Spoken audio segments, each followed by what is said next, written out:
По 12-часовни средби во Охрид, Косово и Србија постигнаа договор за тоа како да се спроведува договорот за нормализација на меѓусебните односи. Денот беше долг, а преговорите тешки, рече шефот за надворешна политика на Европската унија Жозеп Борел по средбите со претседателот на Србија Александар Вучич и косовскиот премиер Албин Курти. It is often said the devil is in the details. Well, sometimes the devil is in the calendar, on the schedule, on the timing. And we have been discussing for 12 hours about it. And I am glad to announce that finally, after 12 hours, we have a deal, we have an agreement on how to do it. So I can announce that Kosovo and Serbia have agreed on the implementation annex of the agreement on the path to normalization of relations between them, between Kosovo and Serbia. Претседателот на Србија Александар Вучич вели дека ништо не потпишал и дека денеска не бил денот Д, но дека денот бил добар. Ako ste mislili da se nešto završava večeras, ne, tek počinje.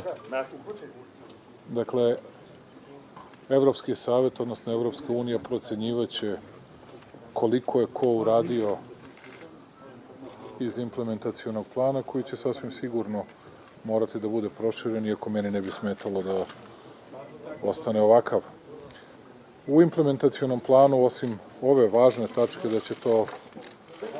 da će to biti deo gde smo primili k znanju činjenicu da će Evropska unija da to stavi kao sastavni deo našeg pregovaračkog okvira i jedne i druge strane, dakle, i da će se to sceniti nezavisno za svaku od strana, koliko je šta uradila.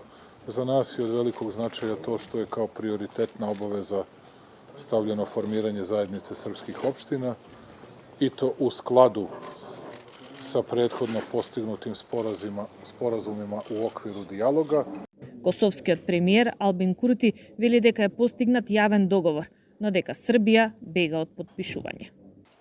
Član 10 osnovnog sporazuma koji znači de facto priznavanje, međusobno priznavanje između Kosova i Srbije, podrazumeva da svih oni 39 sporazuma će se sprovesti.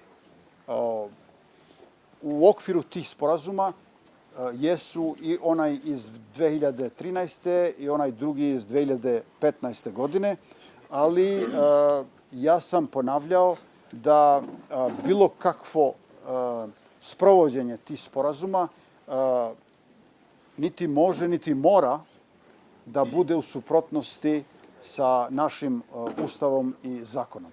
I ja sam rekao i predsjedniku Srbije, također i predstavnicima Evropske zajednice, da ajde da ne ponavljamo istu grešku, pa da izgubimo još jednu deceniju.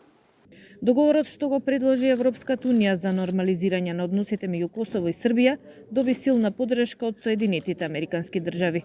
Во Охрид беше и специјалниот пратеник на Соединетите држави за Западен Балкан Габриел Ескобар. This not opens the door for greater Euro-Atlantic integration for both countries, but opens the door for the region to enter a new era of peace.